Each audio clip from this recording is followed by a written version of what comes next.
ውዶችዬ እንዴት ናችሁ? ሰላም ናችሁ ወይ? ሰላማችሁ ብዝት ይበል በያላችሁበት።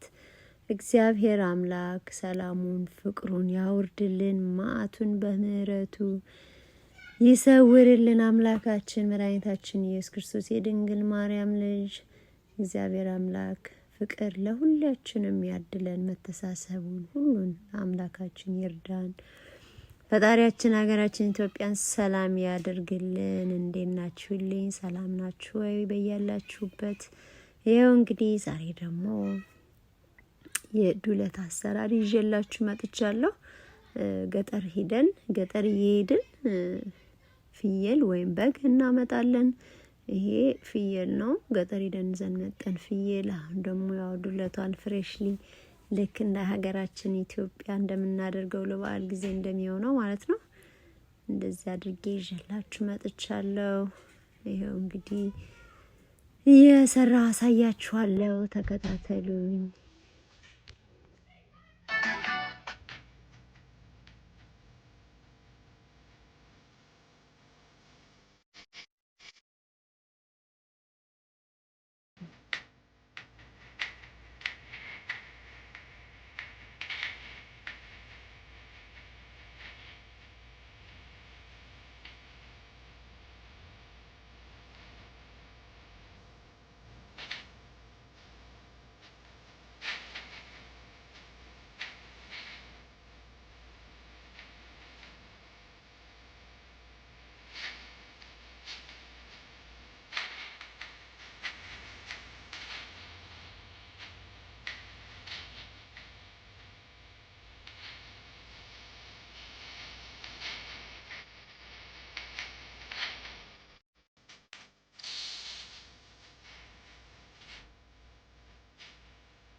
ይሄው እንግዲህ ውዶችዬ ግብአቷችን ትመስላለች። ይሄው ቅመሞች አሉኝ፣ ቅቤ አለኝ፣ ሽንኩርት፣ ቃሪያ፣ ጨጓራ፣ ሊቨር፣ ኪድኒ ከእንደገና ደግሞ ሮዝሜሪ አለ፣ በርበሬ አለ። ኮምፕሊት ሲዝኒንግ ደግሞ የቅመሞች ጥርቅም ማለት ነው ይሄ። ከዛ ደግሞ ጤና አዳም ሁሉ ጨምሬበታለሁ፣ ቤሊቭ አለው። ይሄው እንግዲህ ተከታተሉኝ እንስራ አብረን። ኦኬ ውዶችዬ፣ ሊቨር ደግሞ በጣም ቆንጆ ነው። በተለይ ልጅ ከወለዳችሁ በኋላ ወይም ደግሞ እርግዝና ላይ አይረናችሁ ሎ ለሚሆንባችሁ ሊቨር በጣም ለአይረን በጣም ቆንጆ ነው በጣም። እና እንደዚህ በአካባቢያችሁ ገጠር ላይ እንደዚህ ገበሬዎች ካሉ በግና ፍየል ምናምን ወይም ከብት የሚሸጡ ማለት ነው፣ እዛ ሄዳችሁ የምትፈልጉትን ከፈለጋችሁ ጨጓራውን ብቻ የምትፈልጉትን ሊቨሯን ብቻ መግዛት ትችላላችሁ ጠይቃችሁ ወይም ሙሉ በጓን ወይም ፍየሏን ወይም ደግሞ ከብትም አላችሁ የምትፈልጉትን ማግኘት ትችላላችሁ ግን ሊቨሯን አይረናችሁ ሎ የሆነ ለሚያስቸግራችሁ እናቶች ነፍሰ ጡርም ሆናችሁ ወይም ከወለዳችሁ በኋላ አይረናችሁ ሎ ከሆነ ሊቨሯን አምጥታችሁ ትንሽዬ ለብ አድርጋችሁ በጣም በሳት ታስመቱት ትንሽ ነው የሚፈልገው ሳቱ ትንሽዬ ለብ አድርጋችሁ ተመገቡት በጣም ነው የሚረዳችሁ አይረናችሁን ይጨምርላችኋል እና ውዶችዬ እሷን ሞክሯት ያው ዱለት በሀገራችን ምናውቀው ነው አዲስ ነገር የለውም ግን ያው በውጭ ዓለም ደግሞ ሆነን እንዲቸርገን ደግሞ ስርት አድርገን መመገብ እንችላለን ጤነኛ የሆነ ምግብ መመገብ እንችላለን ማለት ነውና እንዳልኳችሁ ሊቨሯን ሞክሯት እሺ እና በዛውም ደግሞ ቻናሉ ከተመቻችሁ ላይክ ኮሜንት ሼር ሰብስክራይብ ማድረጓን አትርሱ ውዶችዬ ተከታተሉኝ አብረን ዱለቷን እንስራ እንጨርሳት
ውዶችዬ ዱለታችን በዚህ መልኩ ደርሷል እንመገብ በጣም ቆንጆ ነው ሞክሩት በጣም ሰላማችሁ ይብዛ እግዚአብሔር አምላክ ሀገራችን ኢትዮጵያን ሰላም ያድርግልን ሰላም ቆይን በሌላ ቪዲዮ እስከምንገናኝ ድረስ ሰላም ሁኑ ቻው ሰላማችሁ ይብዛ